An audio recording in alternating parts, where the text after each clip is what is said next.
जों थांनायाव गैया नांगौब्ला जोंनाव फैथोन अफिसाव फैथोन राकेश ब्रह्मआ आं बेखौ बुंगोन जों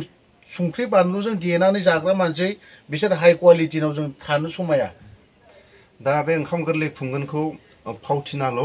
ना अराय समनि बर'फोरनि कालसारखौ देखायनाय जागोन बे सार बे राकेश ब्रह्मनिया बियो मोनसे भट बेंकनि थाखायसो बेयो भट बा बर' इउटुबारफोरनि गेजेराव सोरनिबा दायखौ डाइरेक्ट बुंनो हानाय सिदा सिदि बुंनो हानाय सासे जोंहा नायल' जाल' सासेल' आगोमा अफिसार दं बेनाव आं दिनै खुलुमबाय दे लोगोसे आरो बयनिबो गोसो गोरबोखौ उन्दैनिफ्राय बोराय बैसोसिम बयनिबो गोसोखौ बुरखायनो हानाय आरो सोरनिबा गोसो जावलिखांनायखौ एसेबाबो बुरखायनानै दिनैनि बे समाव आलो गोजोनै माने बयखौबो बुजायनानै गोदै गोदै रावजों जोंनि बर' इउटुबारनि गेजेराव सासेल' नायल' जाल' दं बेनो जाहैबाय देरहासार इस्लारि खुलुमबाय दिनैनि बे समाव आं गिबि सोंगोन जिखुनु जाया समाव सारा सोरबा दैदेनगिरिफोरखौ सोरबा रायजो राजाफोरखौ अनसायनांगौ बायदि बे समाव सोरखौबा सिदा सिदि नोंनि चेनेलजों सोरखौबा नों बुंहरो बेबायदि समाव मालाबा समाव नोंनि बे बुंनायाव रायजो राजाफोरनि थाखाय हिसाबै जों माखासे बुस्थुखौ जों होफैनो हायो हिसाबै गोसोआव दुखु नांखांदों जों एथ' बोसोर नांनानै आं जेब्लानिफ्राय स्टार्टिंनिफ्राय आफादाव हाबजेनो बेनिफ्राय डिसबेन्ड जाजासिम थानायाव जोङो रायजो राजानो जों आफाद हिसाबै बा माबा मोनसे मोजां बुस्थु होफैनो हायाखै आंहा बिनि मोनसे दुखु दं रायजो राजानो जोङो रायजो राजाया जोंनो थाखाय मा दुखु खस्थ' लायाखै मा दुखु खस्थ' सैनाङाखै बबे बिथिङाव आरो बबे डिस्ट्रिक्टआव बिनि थाखाय दुखु दाहा लानाङाखै होनबा जों बेफोरबायदिनिफ्राय जों बेफोरनो जों माबा मोनसे होनो हाफेरदोंना गैया दा बिनि दुखुआवनो बा बेफोरनि रागायावनो कयेकजन लिडार कयेकजन जोंनि बर'नि दैदेनगिरि मा UPPL मा BPF मा फरायसा आफाद सोर मा बिलाइ गासिखौबो जों बुंलांजोबगोन माने बावहाय आं बेखिनि जिखिनि बाथ्रा बुंनाय बेफोरो मोनसे ओरैबायदि दुखुजों होफैनोथ' हाखालानोसै जेबो खालामनोथ' हायासै खिन्थु मोनसे फोरमायनायफोर बायदि जाहैदों आरोखि गावनि दुखुखौ बा गावनि मोनसे रागा हिसाबैथ' बयहाबो दंजोबो जे मानसि हिसाबै बयहाबो दंजोबो थेवबो माने आं मा होनना बुंगोन बिदिखौ राव गैयैफोरबायदि जाना दङ दा बुंनो हास'यै राव जानानै दङ बेफोरबायदि जाना दं आरो खिन्थु आंनि खोथायाखौ सोरबा दैदेनगिरिया खोनासङा नङा खोनासङो दै खोनासङो बहुत मानसियानो दैदेनगिरिफ्रा खोनासङो नाथाय बिसोरो हयथ'बा लाजिबो मोनोदां बायदिखौ मोनो आरोखि आंनाव इनडाइरेक्टलि गोबां मानसि हाबफैदों इनडाइरेक्टलिनो बहुत मानसि आंखौ खाना दोननो नागिरबाय थायो खिन्थु आं बैसोरनि सोरबा इनडाइरेक्टलि फैनानै आंखौ खाफैनाय आंखौ बायनो नागिरनाय आं बेयाव गैया माबाया बे दुरुङा सनानिबो जानो हागौ आरो ना ब्लेक जेबो नाङा आंनो अनलि नांगौ सारखौ नांगौ जों मानसिफोरनि फनजों खोनादों दाखालि राकेश ब्रह्मआ जेब्ला माइ हादों बे समाव ओंखाम गोरलै जानायाव देरहासार इस्लारि आरो अफ्रि दैमारिखौ ओंखाम गोरलैयाव राकेश ब्रह्मआ हांख्रायगोन होननानै जों खोनादों बे समाव राकेश ब्रह्मनि ओंखाम गोरलैल' थांगोन ना थाङा सारा लेंहरनायाव राकेश ब्रह्मआ आंनियाव जाफै आं सिदा बुङो राकेश ब्रह्मआ आंनियाव जाफै बियो आं बिनियाव थांग्रा नङा आं बिनि गलाम नङा बेखौ जों जाहोनांगोन खारन बियो सासे जों दैदेनगिरि आंखौ मानो बियो इनभाइट खालामनो बियो सासे बर'नि बिराद गियानि गुनि साबसिन हामसिन साननो हानाय गोरों मेलेमजिबि मानसि जों थांनांगौना बे फैनांगौ माने लेंहरगोन आरो हांख्रायगोन आरो आं थांनायाव गैया बिनियावहाय बिनो आं माब्रै थांनो बियो दिनै हारिनि सेक्रिफाइस मा खालामदों हारिनि बर' हारिनि मा दुखु दाहा लादों बियो आं मानो थांनो बिनियाव आबसुआवनो थै गारदों ना मा बबेबा मोनसे आबसुनि जानानै बे बबे बिथिङाव बियो होसोजादों BLTनि दावराव बबे बिथिङाव होसोजादों NDFBनि आमोलाव बबे बिथिङाव सोबा जादों बियो आर्मि पुलिसजों आबसु आन्दलन समावहाय मालाबा सोरबा जाफेरदों नामा बे राकेश ब्रह्मआ आं ओंखायनो बिनाव थाङा बे गियानि गुनि गोरों मानसि जों थांनायाव गैया नांगौब्ला जोंनाव फैथोन अफिसाव फैथोन राकेश ब्रह्मआ आं बेखौ बुंगोन जों संख्रि बानलुजों देनानै जाग्रा मानसि बिसोर हाइ क्वालिटिनाव जों थानो समाया दा बे ओंखाम गोरलै खुंगोनखौ फावथिनाल' ना अराय समनि बर'फोरनि कालसारखौ देखायनाय जागोन बे सार बे राकेश ब्रह्मनिया बियो मोनसे भट बेंकनि थाखायसो औ बेयो भट बेंक अनलि आं रायजोजों ओंखारनानै एसे एनै माइ हाफ्लानाय एसे एनै बोरमाखौ मालाबा मासे मानै होफ्लानाय मालाबा दाउ मासे होफ्लानाय बेफोर दाउआ बेमार जाना थायो जेला सुम्लि बिबार बारफुनाय सम जायोना अब्लानि समाव थागोन नामा बिनि दाउआ बेराम जाना स्लिम जागोन ओमफ्राय बे बोरमाया नोंनि बे लकेल बोरमायाबो मा जायो बेमारजों थैयो दा भेटेनारियाव बबे मा मुलि दङ दे आसामाव मोजाङानो खिन्थु जोंनि बिटिआरआव जोंनि बिटिसिआव भेटेनारि डक्टरा अफिसानो माथो मोनसे मोजां गैया होनबालाय बेखौलाय मा इयो मा भेटेनारिनि पशु डक्टर ना मा होननानै बुंनांगौ बिनि अफिसानो थिग गैया बे माबासो बियो मा होनना बुङो फेलार इएम मिशन फेलार बिनि मिशना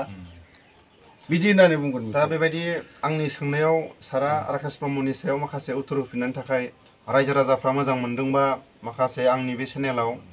माखासे कमेन्टनि गेजेरजों फोरमायहरनो हागोन ओंखाम गोरलैनि थांनाय थाङैखौ स्पष्ट मोनथिबाय राकेश ब्रह्मआ देरहासार इस्लारि आरो अख्रि दैमारिखौ गावनि ओंखाम गोरलैयाव बा रायजोनि ओंखाम गोरलैयाव लेंहरनो थाखाय बे लाहार फाहार लानाया दिनै बे बुंखाबाय डाइरेक्ट राकेश ब्रह्मनि ओंखाम गोरलैयाव मालाबाबो थांनाय गैया गोनां जायोबा अख्रि दैमारिनि न'आव ओंखाम गोरलै जाहोगोनखौ फैनांगौसो होननानै फोरमायबाय लोगोसे आं जोंनि बर' हारिनि गेजेराव नायल' जाल' सासेल' जोंहा उन्दैनिफ्राय बोराय बैसोनि मानसिफोरखौ मोजाङै बुरखायनो हानाय आरो मोजाङै गोदै गोसो गोरबोजों माने बयखौबो गोजोनग्लाय होनो हानाय देरहासार इस्लारिया दिनै मोनायाव जों ज' थादोंमोन बे समाव प्रमद बर'नि सायाव सिमां नुदोंनो प्रमद बर'आ माने बिबाननिफ्राय ओंखारनानै थानाय बायदि मोनसे जोंनि सिगाङाव दय फुङावनो फुंनि 7थायावनो माने बे खिथादों देरहासार इस्लारिया प्रमद बर'खौ बिबाननिफ्राय ओंखारनानै बै समनि सोरबा खानाय लान्थाथा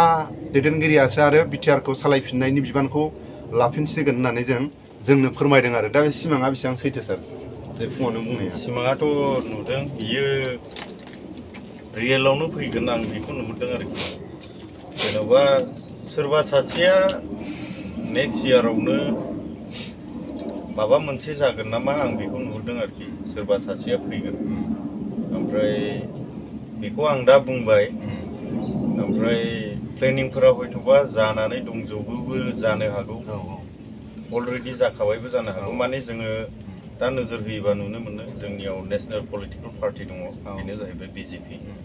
बिजेपिआ मोननै पलिटिकेल पार्टिखौबो माने कब्जा खालामनायखौ जोङो नुनो मोनदों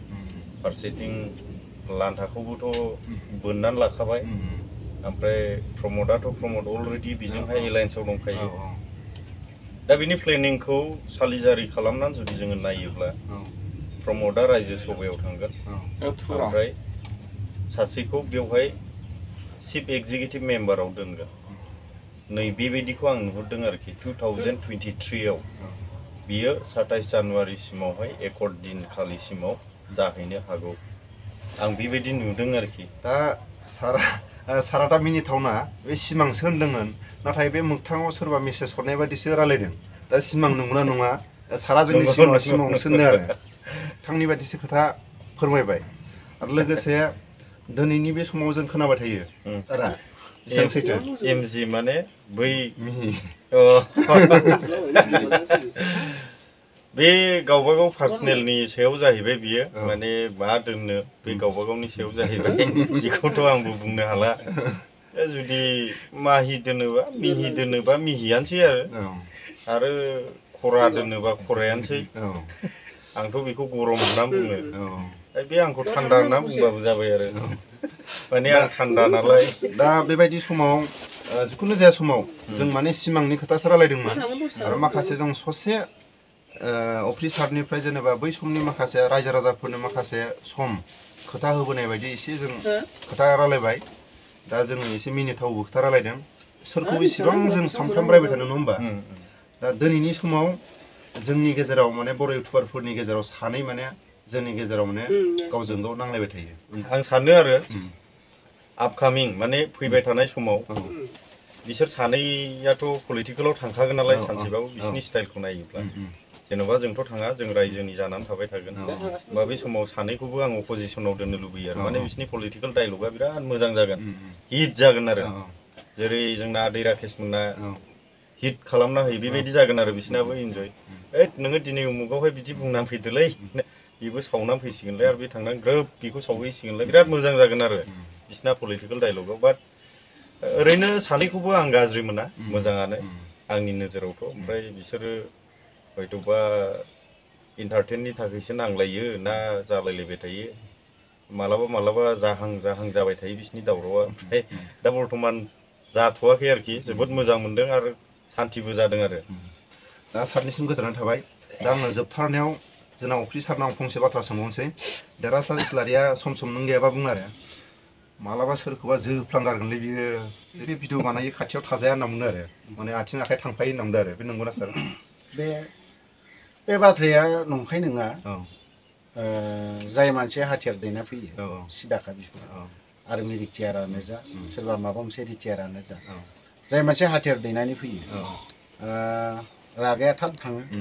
ओमफ्राय बावहाय जुदि रागानि समावहाय हमथानो हाब्लासो हाबाय हमथानो हायाबा आखाइफ्रा ज्राव थांफ्लांनोबो नागिरो बे खोथाया सैथो बे आरोखि खिन्थु